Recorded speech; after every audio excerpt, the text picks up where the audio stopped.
Episode number 3 here for the success principles.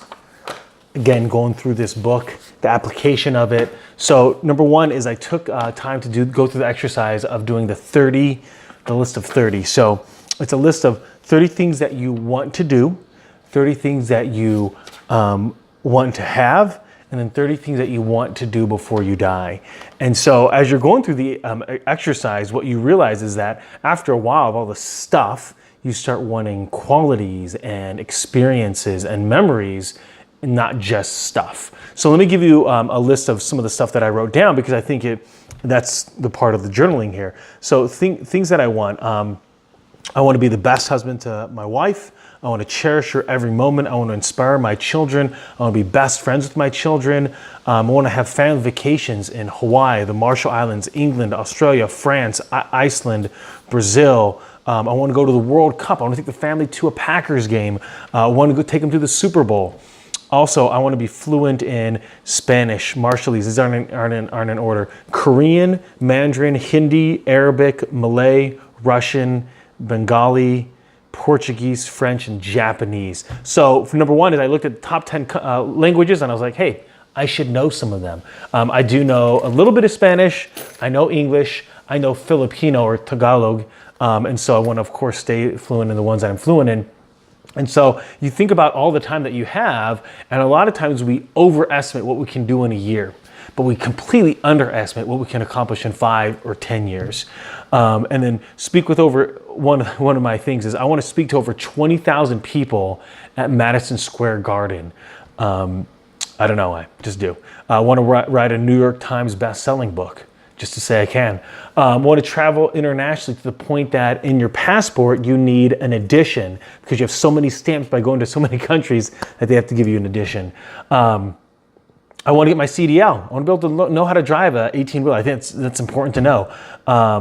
And let me get to some other things. So this is what I want to have. So want the greatest relationship with my wife, strongest relationship with my children, deep faith in my Savior Jesus Christ, strong morals and character, strong and close relationships with all my siblings, my nieces, my nephews, my parents, my in-law. Well, really, it's my mother-in-law.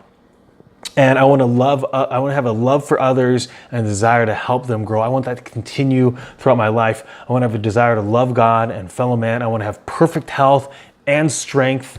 And I want to have, so now let's get into some of the material things. I want a 6-bedroom house, five bathrooms with a pool and a hot tub. I want to own I'm using the number 24 just because that's my wife's lucky number. I want to be able to have 24 apartment complexes. Now it could be 4-plex, it could be 8-plex, it could be 24. I want rental properties, 24 of them. And then I want 24 hotels like Hampton Inns. I kind of want my life to be basically like Monopoly. I want to be able to have a driver so that way I can get stuff done while I'm driving. I want a personal assistant. I want a company with over 1,000 employees or through various companies, right? I want to own certain businesses that just run on their own. Obviously, I have strong management, strong leaders there. I'd love to be able to own a manufacturing company that I could give anybody an opportunity to come and work. I want a private jet. I want a family foundation of about 100 million. I want my net worth to be about 500 million. That's probably excluding property. I want that 500 million to be like kind of cash equivalent, if you will. So think about like investments, stocks, bonds, mutual funds, cash, things that I can get at to really quickly. The problem with assets like a house is you can't get money out of a house unless you sell the house. The private jet for me is about efficiency. It's about time, speed. If I had a superhero strength, it would be speed. I want to be able to go as quick as possible. I want a separate education fund for my children and grandchildren. I want to just be about $1 million in there. And then I want to be able to have a valid temple recommend. It's more of a personal, spiritual thing. I want to be able to own my own clothing line that's focused on dressing up clothes, 3-piece suits, French cuff shirts, dress shoes, etc. I want my own protein shake line. I like the idea of it being customized. I want to be able to figure out how to sell. My dad's got this, what we call a secret sauce, barbecue sauce. I want to figure out how to sell that and own it.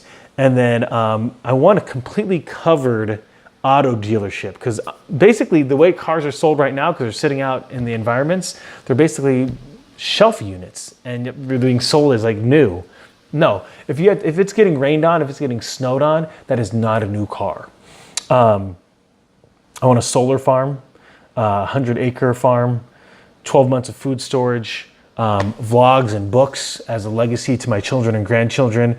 I think my manufacturing company, I wrote it here, would be called like Second Chances. So people that have been incarcerated, people that have made mistakes, I want to be able to give them an opportunity to come work, get a decent wage, and they need to basically have like no skills.